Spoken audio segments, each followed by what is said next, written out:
We're starting a new theme this month. Our theme is power. And my topic today is unbridled capacity. Unbridled. And I'll tell you where I get that from. No, it's unbridled capability.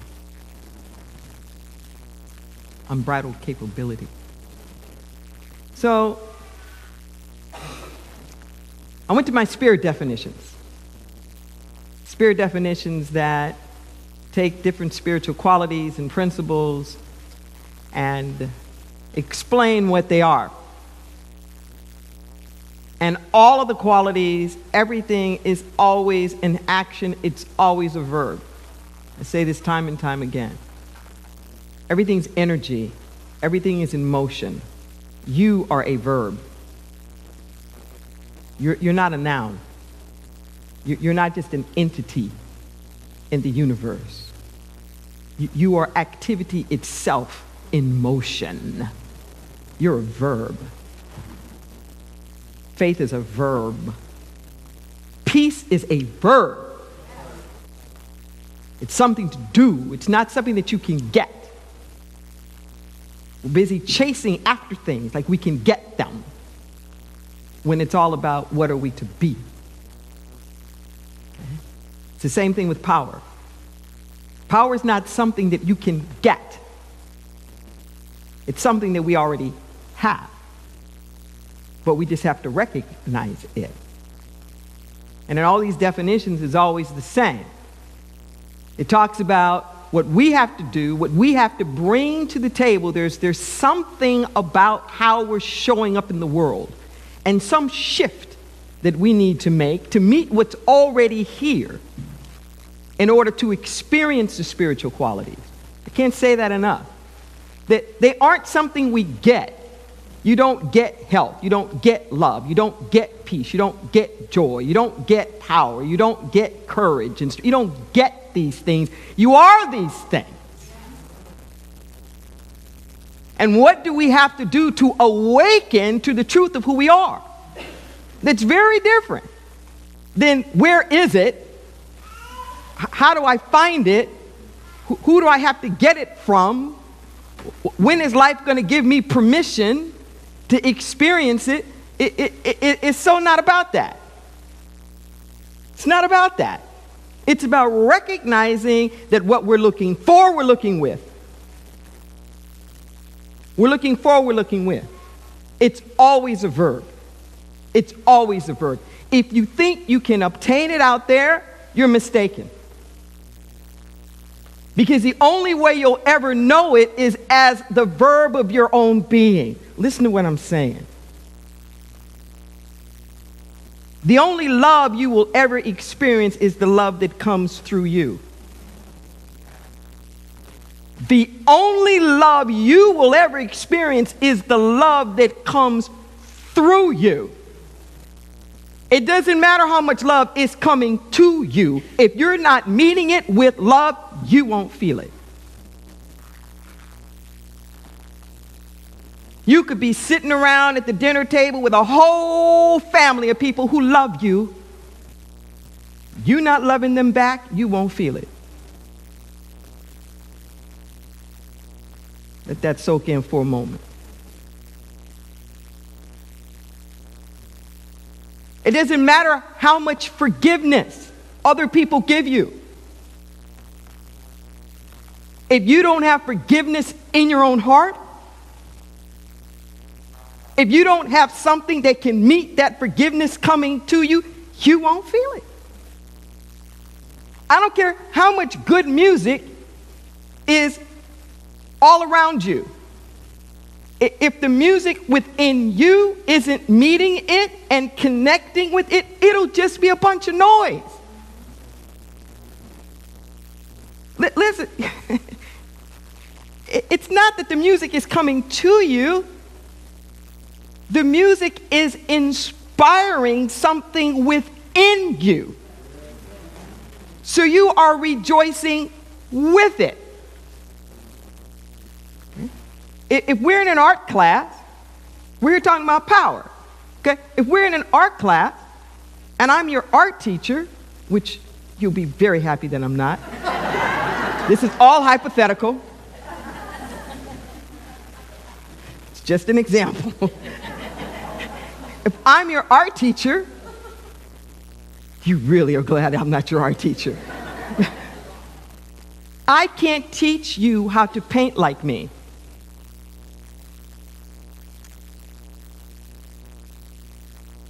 I can't even really teach you how to paint.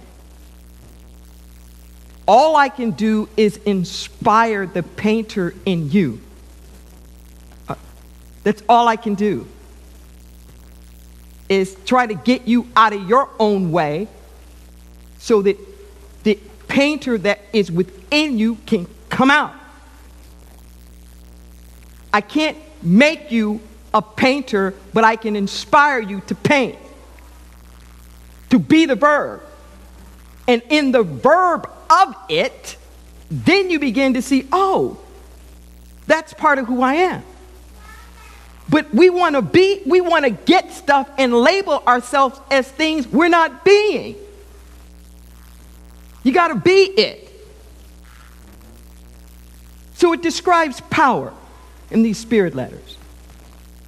And it says that power, and it's always aware.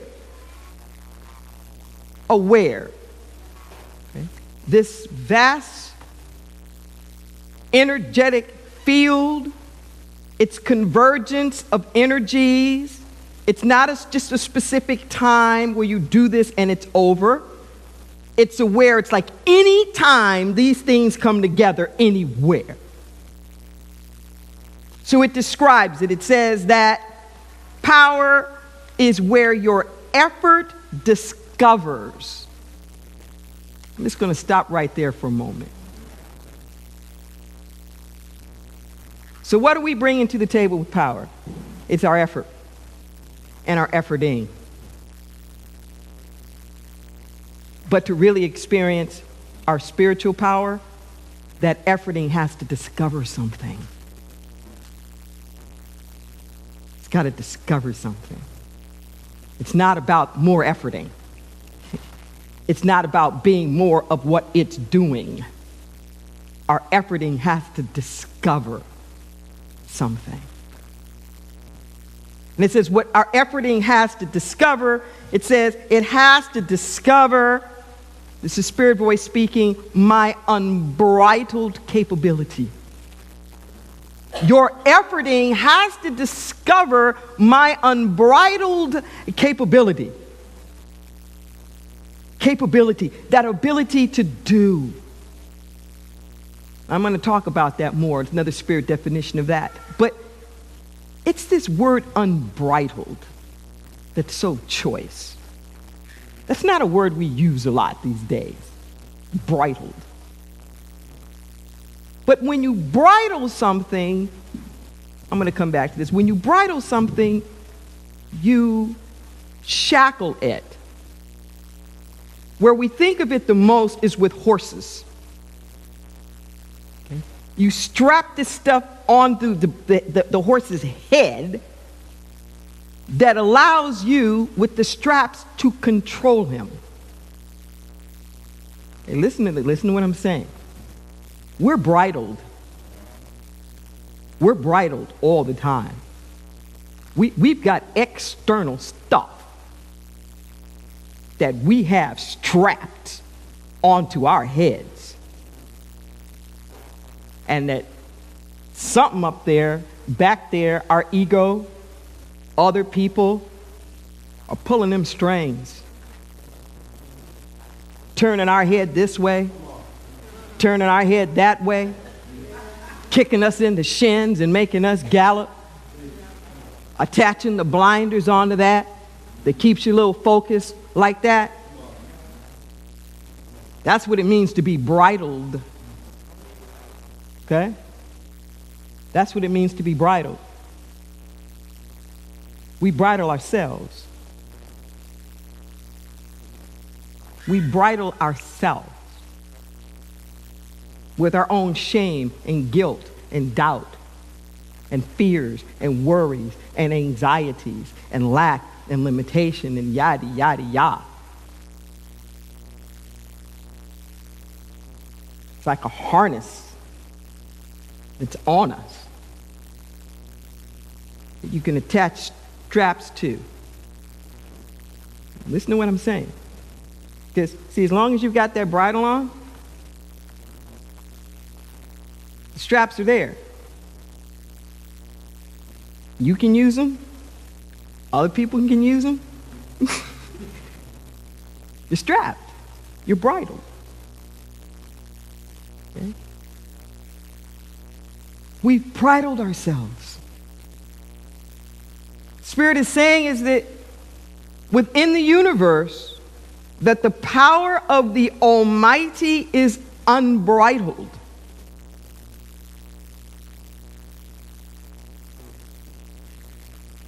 That we have within our own minds our capacity.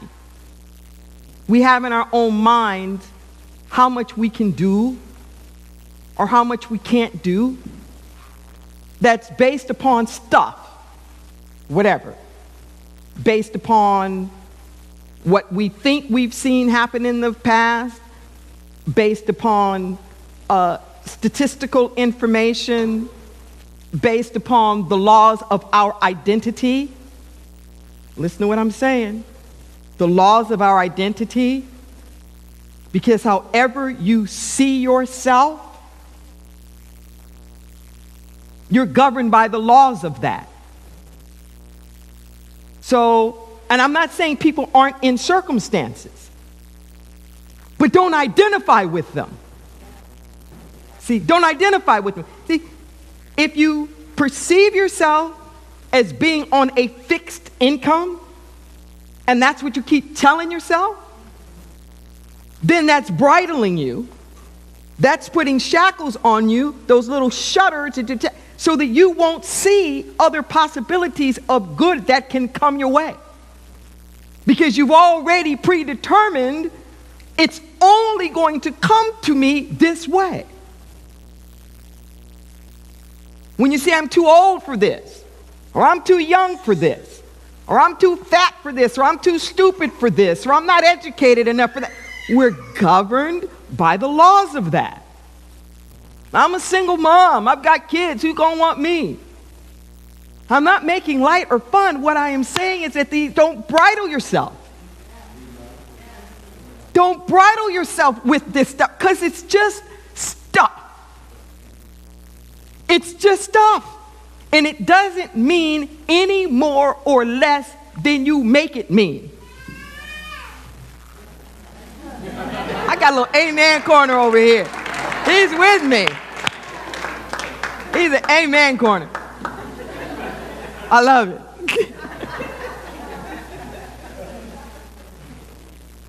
It's like no excuses, no story. I remember when I was graduating from college, that particular year, what was it, 76, there was an individual there who at that time, there might be somebody that's beat them, was holding the record for the oldest graduate. They were getting their undergraduate degree at 86.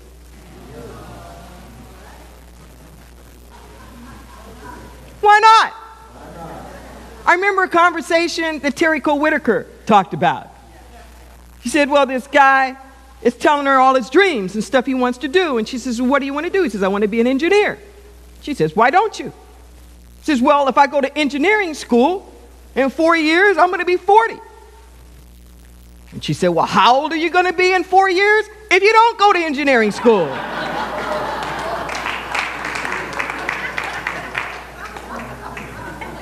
You're going to be 40 anyway.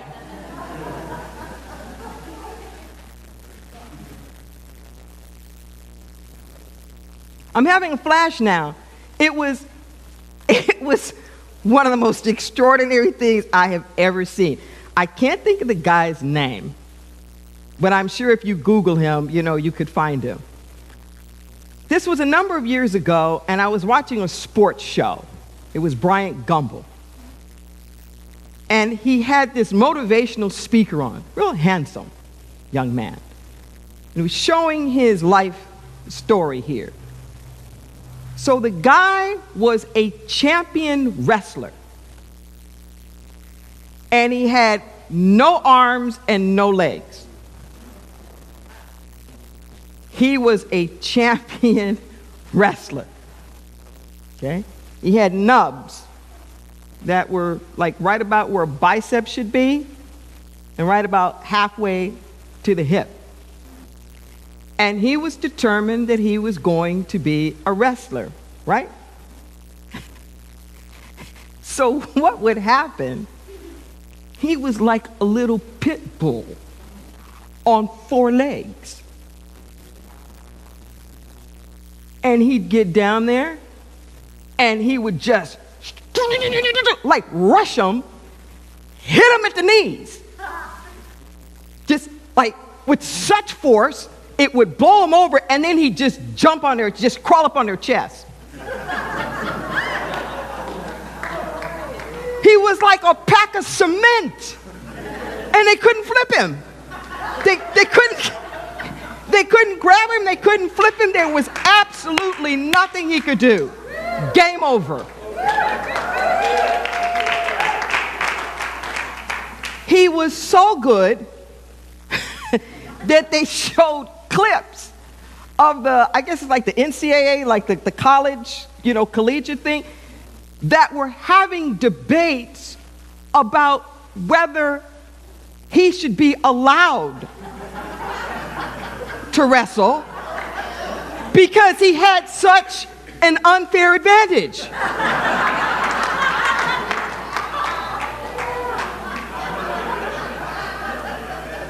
Because he didn't have arms or legs. And that's what they used in wrestling.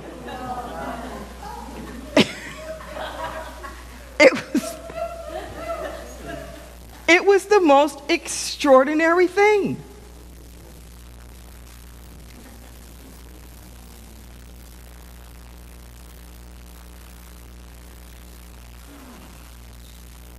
When your efforts discover an unbridled capability,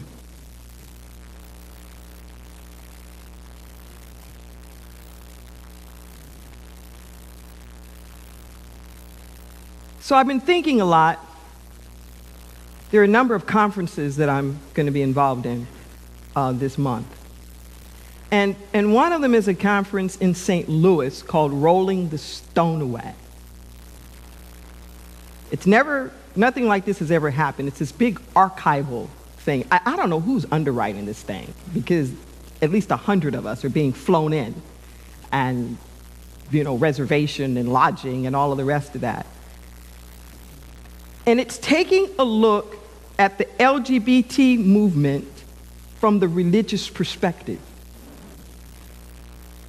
So it's bringing all these vets, those of us who've been doing this for decades, and our stories about what's happened on the religious front. And I was asked to lead a specific group about our stories. So I've been thinking about it, because the question that I've created for all of us to think about, it's called Rolling Away the Stone, which is about the story of Lazarus, rising, and the stone that had to be taken away, and Jesus' resurrection. And the question is, for the integration of your sexuality and your spirituality, what is the internal stone that you had to roll away? I've been thinking about that a lot, and very conscious of how bridled I had been by this sense of a lack of capability. But what helped me get over it, was something that Martin Luther King Jr. said. And when he said it, it went to my core because I knew he wasn't just talking about us as black people. He said, God would never saddle any people with a permanent yoke of inferiority. Saddle, bridle. That God would never do that. He would never place upon an entire group of people a permanent yoke. That restriction thing, that yoke is like the bridle. It's that thing they put on the ox and whatnot to make them work so you can strap them and have them go like a certain direction. No, God doesn't do that. Are you with me? So I don't care what your story is, about who you come from or where or whatever. The universe does not put a permanent yoke of inferiority on anybody.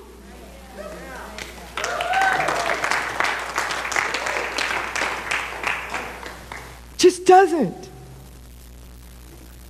Just dare to dream bigger.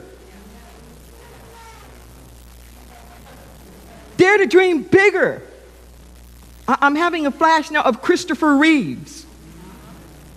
You know, he played Superman. Then he was a quadriplegic. He couldn't act anymore. You know what he started to do? He became a director. And I can see him now. He was all strapped in. And he had like tubes and stuff that he was using to connect and to be able to use the computer and like all these. Couldn't move. But he still had vision. There was still capacities within his own self. But most of us, whatever, we lose something. We lose a relationship. We lose a person. We lose a job. We lose our money. We lose this, that, or whatever. And we begin to think, I don't have any capacity anymore. I'm not capable anymore. It all got lost. Or I've done this thing. Or I haven't done this thing. Whatever it is, it's just a story.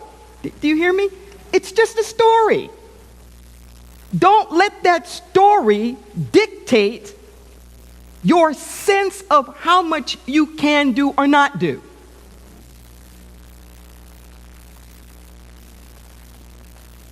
A couple of weeks ago, we had Arnulfo Garcia up here, who was just recently out of San Quentin. And he was in our original group, part of the original steering committee, like some 15, 16 years ago, at Pleasant Valley State Prison. It was 12 lifers that asked us to start this program. And what impressed me so much is that at the time, it didn't look like any of them were getting out. And the fact that they wanted to do this program for the other men when they were getting out. I was so impressed. And they said, you know what? You don't even have to do anything. We just need a sponsor. We just need somebody from the outside to come. You can sit in the back. Hey, we can run it. No, I want in. We want in. And from what I can tell, every last one of them's out.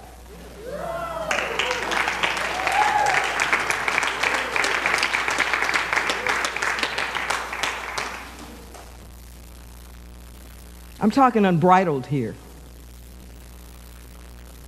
Don't let your circumstance or your conditions convince you that you can't or that we can't. I'm getting there. You know, I always got to go collective. Don't do it. Okay? You make a God out of anything that you empower to define your capability. You make a God out of anything. Don't make a God out of the economy. Don't make a God out of the administration in the White House. Don't make a God out of anything. You claim and remember who you are. Now, part of the problem that we have here is which power are we trying to tap into? See, we got a problem here. Because when you're trying to get power from the ego standpoint, and you're trying to use authority and hierarchy and institutions and all the rest of that, see, we're seeing a lot of that now, where people's efforts are trying to discover unbridled capabilities. Just how much can we rule? Just how much can we control? Just how much can we be over everybody and everything and the whole world and all the rest of that? That's not the power that you want. Okay? That's the kind of power too often we chase after. But as sure as I'm standing here, that comes with a great fall. You can only go so far on your own might. You can only oppress people for so long. You can only do it for so long. The mark of the moral universe is long, but it bends towards justice. Bends towards justice. That's where it's going. So when you look out over your life and you say, where am I headed? What am I doing? How am I using my energy? As long as there's any part of you that's trying to seek it through people, places, and things, you're on shaky ground. You're building your house upon the sand, and it's going to fall. Your power cannot come from people, places, and things, and that means you too. Your power can't come from your relationship. It cannot come from your finances. It can't come from your jobs. It can't come from your careers. It can't come from your houses and your toys and your stuff. That's not where it comes from. You can experience something with all of that, but that's not where it comes from. And we chase after that stuff thinking that if I get it, then I'll really feel a sense of power. No, you'll just be a scared person with a lot of toys. You'll just be a lonely person afraid to lose this person. You won't have it. It won't be your spiritual quality that you're coming from.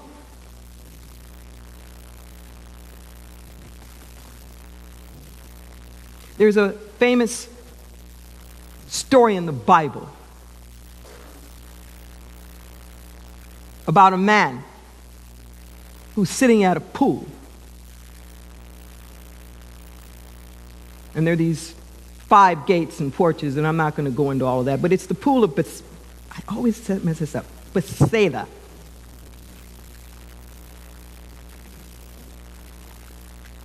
And he's been coming to this pool for 38 years. 38 years. And he's been sitting by the pool.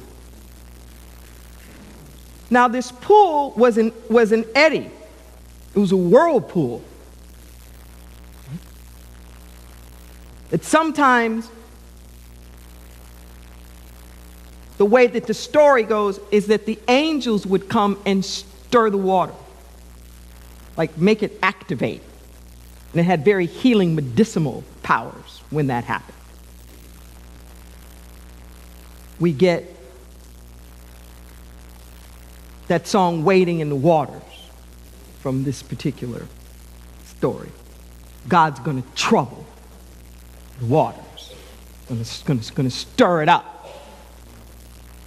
The Underground Railroad would go through the Mississippi River. Slaves would go through the river so the dogs couldn't get their scent. And when they would hear that song, wading in the water, that means the freedom train's coming. Get ready. Get ready. And when people were singing songs like, ain't got long to stay here, and my troubles are going to be over, this is heads up, everybody. I'm out. So when you wake up and don't see me, I'm on the train. I'm on the train. So Jesus asked the man, why, what's up? What's up? And he says, every time the waters get stirred, other people rush down ahead of me. He says, and there's no man to carry me down. And Jesus just looks at him and says, pick up your bed and walk.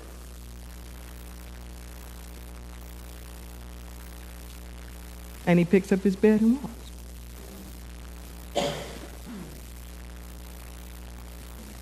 What pool have you been sitting by?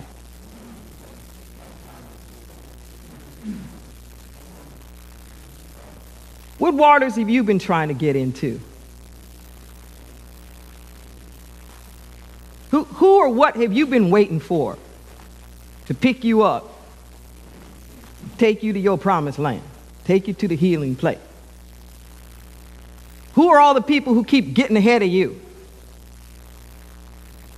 and leaving you behind while you're sitting there waiting to get into the water? Pick up your bed and walk.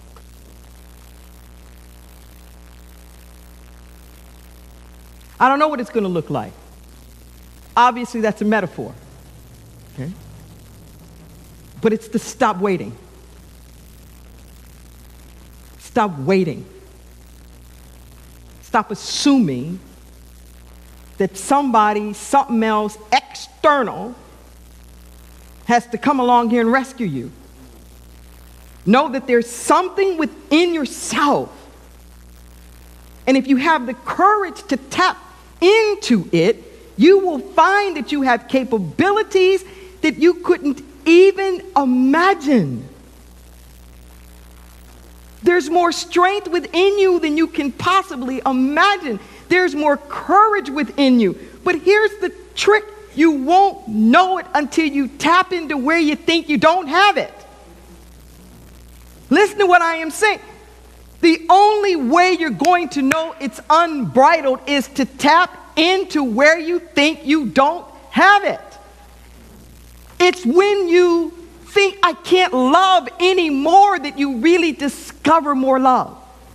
It's when you think I don't have another ounce of energy within me to give any more care. Okay? And so I'm a boomer, and we're really in that sandwich thing. Okay, we've got these elderly aging parents, then we got kids, who got kids, then it's just a lot of people to take care of. Okay? And do I have any witnesses? You know, and sometimes you think, I don't have it. There's not like another ounce that I can give anybody. Okay? And you dig in a little deeper. Okay? You dig in a little deeper. I'm sick, I'm weary. This cancer's got me. This whatever. You gotta dig in a little deeper.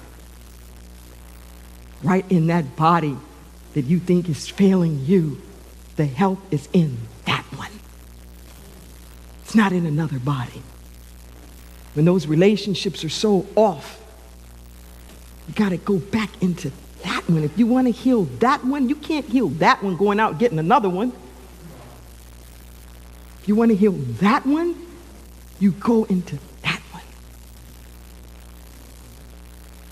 Breathe.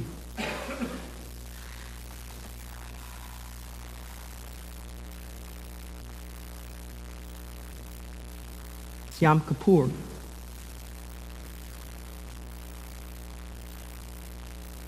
And atonement is one of the ways we can embridle ourselves. Because the guilt, the shame, as I said, the stuff that we're carrying around, it burdens us. It bridles our capabilities. Let it off. Let it off. Let it go. Let it go. Don't worry about how much is trying to come to you. Take your Velcro off. Don't let it stick. Don't let it stick. You have power like you never imagined. You have the power to heal, to be free, to try new things, to go beyond the karmic influences of your own past or generations of past. How many of you see in your own families like generations of dysfunction? The same thing, whatever it is. Abuse, substances, molestation, poverty, like whatever. You can break it. But you can only break it with your love, not your judgment. You can only break it with new visions of possibility, not continuously telling the story of all what everybody else has done. Find your power. Live in your power. Nobody can give it to you. Let your efforting discover. Let it discover that you're tapped into the one. You don't have your own. You've never had your own. When you love with the heart of God. When you think with the mind of God. When you create with God's energy. It wasn't yours to begin with. So quit trying to find yours out there and tap into the only thing that is, because that's the only place yours is coming from anyway.